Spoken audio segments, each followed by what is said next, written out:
Marcus, पृथ्वी से अलग एक ऐसी खूबसूरत दुनिया जहां के लोगों के पास जादू तो नहीं, लेकिन उससे भी बढ़कर शक्तियों का खजाना था, जिसके जरिए यहां हर कोई मार्कस पर अपनी हुकूमत चाहता था। यहां जो सबसे शक्तिशाली होता था वो कानून बनाता था और कमजोरों को उस कानून को मानना पड़ता था। मार्कस के सबसे जाने माने साम्राज्यों में से एक था ओहान साम्राज्य, और ओहान साम्राज्य का एक बड़ा खास शहर था मेसोडोरिया शहर। मेसोडोरिया शहर के खुले से मैदान में आज सैकड़ों लोगों की भीड़ जमा थी। ये सभी शक्ति स्तंभ के जरिए अपनी अपनी शक्तियों के सितारों को परखना चाहते थे। इस स्तंभ पर 9 सितारे थे, जिन्हें पाकर ही आप शक्तियों के अगले रैंक पर जा सकते थे।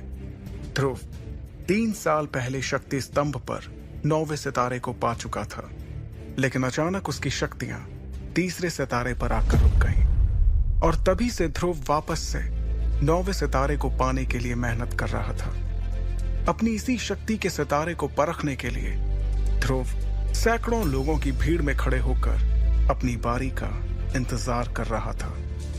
अपने दोनों हाथों की मुट्ठी को बंद कर ध्रुव ने खुद को भरोसा दिलाते हुए कहा, इस साल मैंने जी तोड़ मेहनत की है।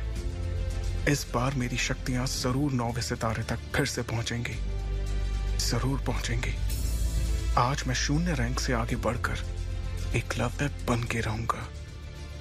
तभी एक घोषणा सभी के कानों में गूंजी, और अब अपनी शक्तियों को परखने वाले अगले शख्स का नाम है ध्रुव। जैसे ही ध्रुव का नाम पुकारा गया, वो लोगों की भीड़ से निकलकर बाहर आया और अपने कदमों को धीरे धीरे बढ़ाते हुए ऊंचाई पर रखे एक बड़े से पथरीले स्तंभ की ओर बढ़ने लगा, जिसका नाम था शक्ति स्तंभ। शक्ति स्तंभ के ठीक सामने पहुंचने के बाद ध्रुव के जहन में कई बातें चल रही थी। ध्रुव जब सिर्फ 4 साल का था, तब से उसने प्रैक्टिस करना शुरू कर दिया था, और 10 साल की उम्र तक तो वो 9वें सितारे तक पहुंच गया था।